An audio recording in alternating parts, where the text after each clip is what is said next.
Welcome to the Story Learning Podcast, regular doses of language learning tips and motivation to help you become fluent in any language. With me, Olly Richards. For language programs, books, free resources, and much more, visit StoryLearning.com.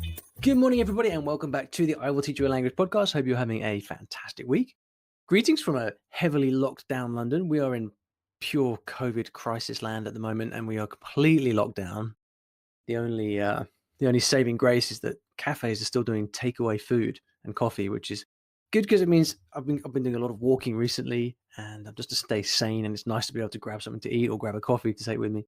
So that's pretty much the only silver lining. Other than that, it's pretty much pure COVID misery land over here. But let's try and brighten things up a little bit with the podcast. And there was something that brightened up my day a lot. It was about, I think it actually might have been New Year's Eve. And I received a message from a student of mine who was asking a question about making travel happen, making life happen. And I found this so inspiring.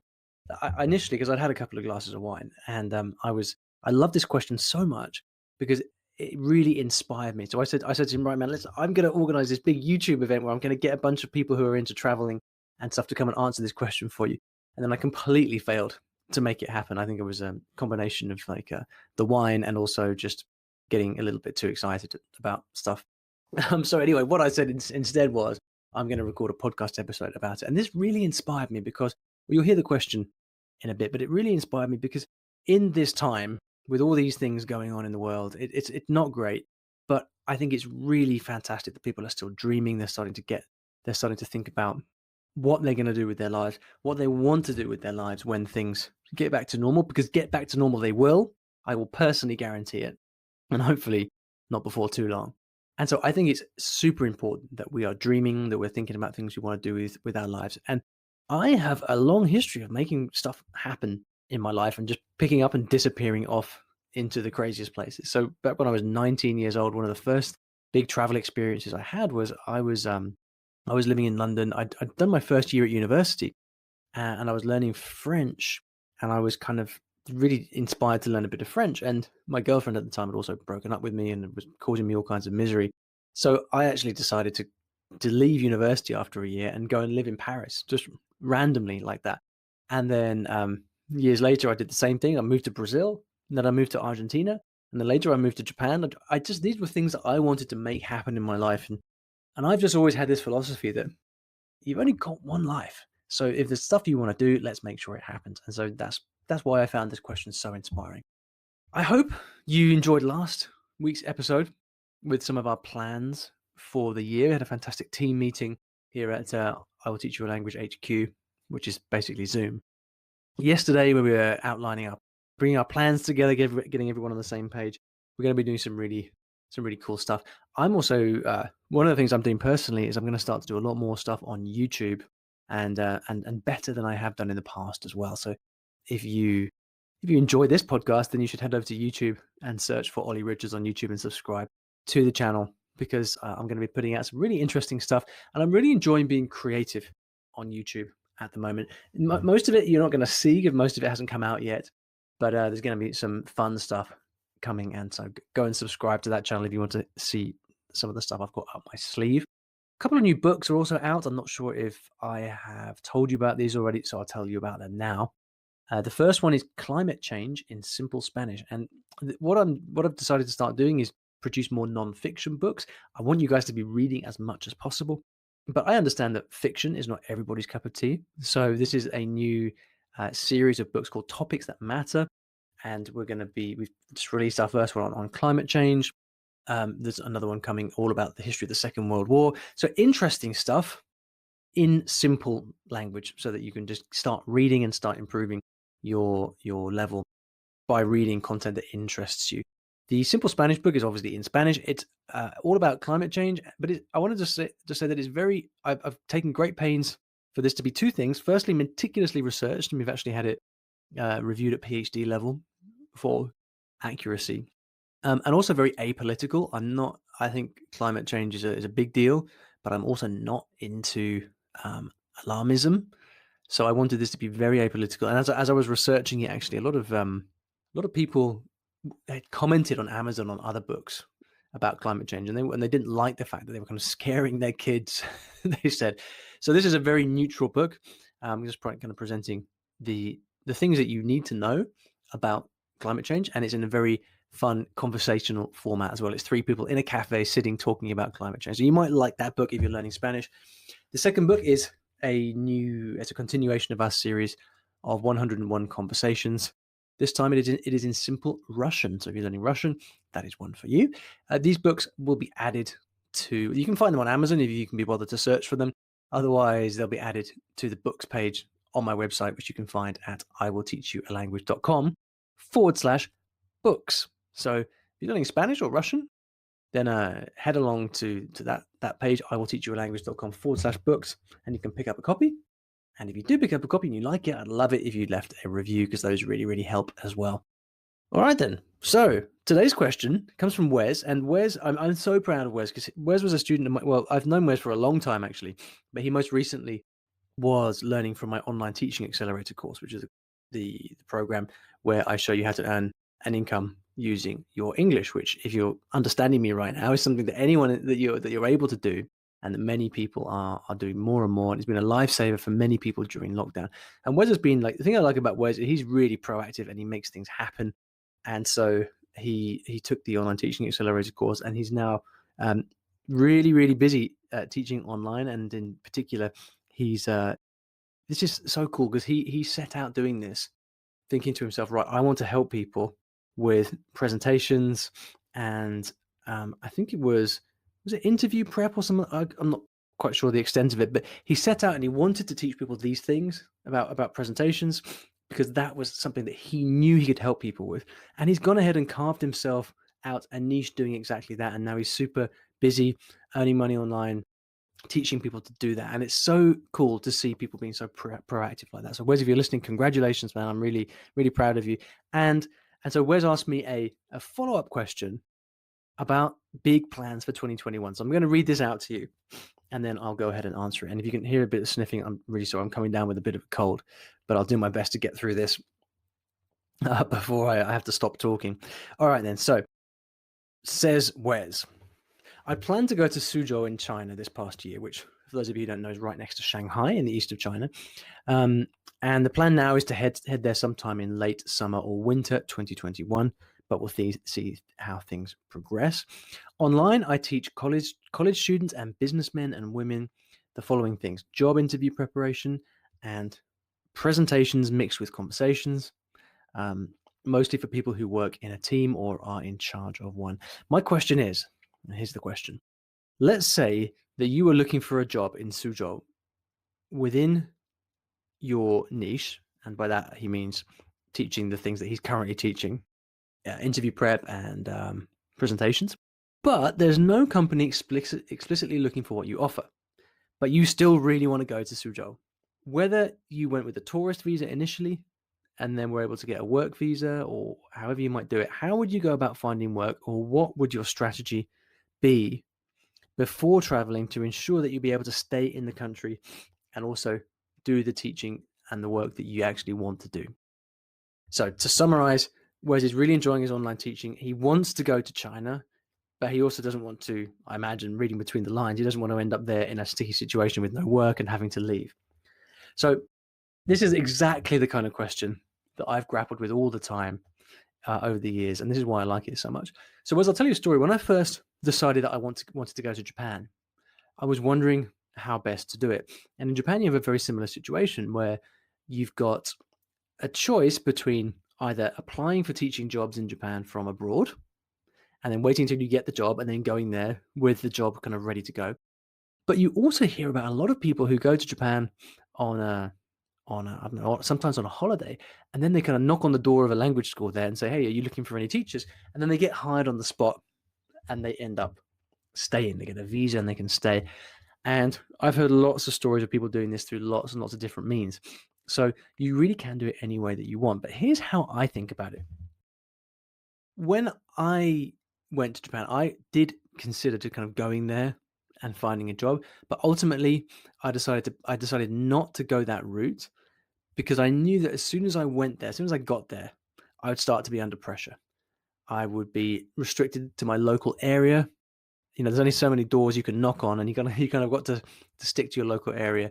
And then as soon as you get there as well, you have other kinds of considerations. So you've got to find a place to stay. You won't have any friends. You won't know anybody when you get there. So the longer that you stay there, the more your options are limited. So I think, whereas my gut says that if you were the type of person who really suits that kind of way of doing things, you'd know about it. And I've got friends who are like just totally gung ho like that. They'll just say, right, sorry, I'm just getting on a plane tomorrow. I'll work things out. And you absolutely can, but you've got to be the kind of person who's totally comfortable doing that. And so I would say if you don't have that inclination and you're not totally sure about it, don't do it, because once you get there and once the pressure starts to mount, you don't really want to be in that situation. So I would say that it is better to actually apply for a position from home and then wait till you find that position and then travel there with the job sorted out. It's going to be so much easier. You're going to have so much more of a smooth ride doing things that way. So for almost everybody, I would recommend that. Now, the question is specifically though, once you've made up your mind on that, around your teaching niche. And so what Wes has said here is that he really wants to continue doing this kind of teaching. I imagine he really likes it. So he's teaching job interview preparation and presentation skills as well. And I think the reality is it's going to be very difficult for you to find work with someone who will hire you to just do that stuff. It's pretty hard. And I liken this to the idea of work or starting a YouTube channel or something like that. You can, let's imagine, like, take the example of starting a YouTube channel that lots of people are doing these days. You kind of got two choices, right? Choice number one is you just make the videos that you want to make all day long and you just have fun. And then whatever happens. The channel might grow, it might not. Or choice number two is, right, I'm going to really grow this YouTube channel. I'm going to make a really big YouTube channel. And if that's the case, you've basically got to do the stuff that works. You've got to make videos that people want to watch. You've got to play the game. And so this is kind of the dilemma that you're going to face in China, or wherever you go for that matter. Most of the time, as a teacher looking for a job in a specific institution, you don't have a great deal of choice. A teacher who works in an institution is usually shoehorned into doing whatever the school needs you to do at that particular point in time. And I'm speaking from long, painful experience here.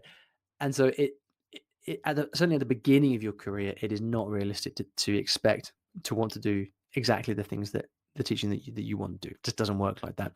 You kind of got to go get started, get some experience under your belt, doing whatever you can find. You obviously want to do find the best stuff that you can, but you've got to play the game. And then from there, over a period of years, you kind of build up, you get more experience, you get better jobs, and then eventually you end up doing the things that you really want to do.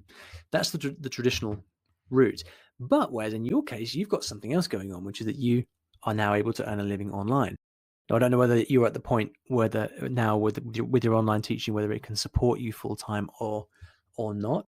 But if I were you in your situation, I would be thinking that being able to teach online is such an amazing thing, because you've just got freedom. You can be wherever you want. You can travel. You can arrange lessons on your own schedule. You don't have to leave the house. Like it is such a powerful way to live your life that I would want to keep that in my back pocket. So I would be thinking about maybe going to China and getting work of some kind that allows you to have a working visa and allows you to be there, but not working full time. So maybe you get a part-time job. Maybe you're teaching 2 or 3 days a week or something like that. And then the rest of the time you focus on doing your online work. That's also going to give you a much better work-life balance, because when you teach full time, you're busy, right? You're working long hours. You're on your feet all day long, 5 days a week, sometimes 6 days a week.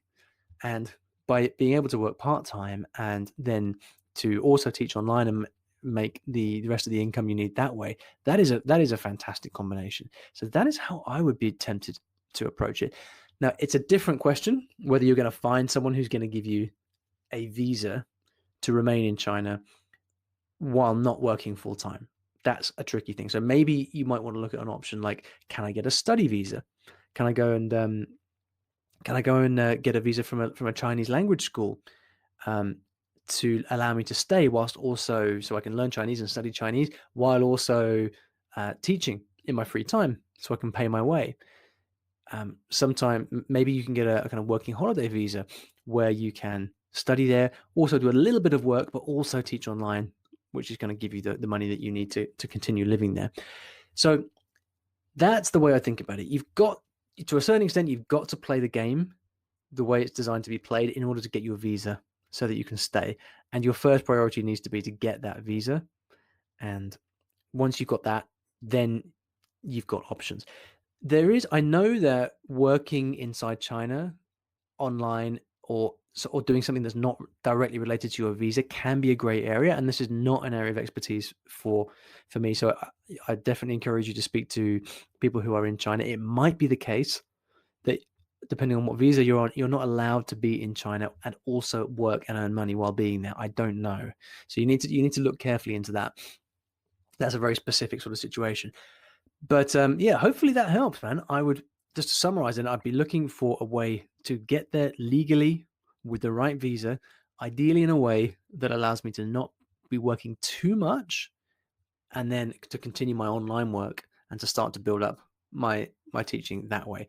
Because that way also, if you're working online, that also means you can travel. You know, you can take day trips or weekend trips to places, and then you can continue teaching online if you want. Because when you've got a job, that really ties you down into one location. I remember when I lived in Tokyo, like traveling was really hard because I was working so much. So hopefully that helps. I love the ambition, man. I love the fact that you are wanting to make this happen. I really hope you do. And if you do make it to China, then definitely let me know. Send me pictures. I'd love to see that coming to fruition for you. And there we go. If you would like to ask me a question about languages or anything else that you think I'm qualified to answer for that matter, please do. You can go to iwillteachyoualanguage.com/ask to ask me that. And also, if you enjoy the show, I'd really appreciate it if you could leave me a rating and review on iTunes or Spotify, wherever you're listening to this podcast. That really helps other people find the podcast as well. Thank you so much for listening, and I'll see you back in the next episode of the I Will Teach You a Language podcast. Thanks for listening to today's episode, and in case you didn't already know, I teach languages in a rather unusual way through stories. Now, stories are a great way to learn a new language because when you're engrossed in a story, you remember things more easily, and the mechanics of the language just start clicking inside your brain. It's quite something, and if you'd like to find out how you can learn a new language or improve your skills in a language that you already know and do it with the power of stories, then you should check out my free Story Learning Kit, which will teach you exactly how this method works and how you can use it yourself to learn a new language. Visit storylearning.com/podkit, that's PODKIT, to get free access. Inside, you'll find explanatory videos, masterclasses, worksheets, short stories to practice with, and much, much more. Once again, that is storylearning.com/podkit, PODKIT. And if you're lucky, you might also find a link in the podcast description or show notes of this episode.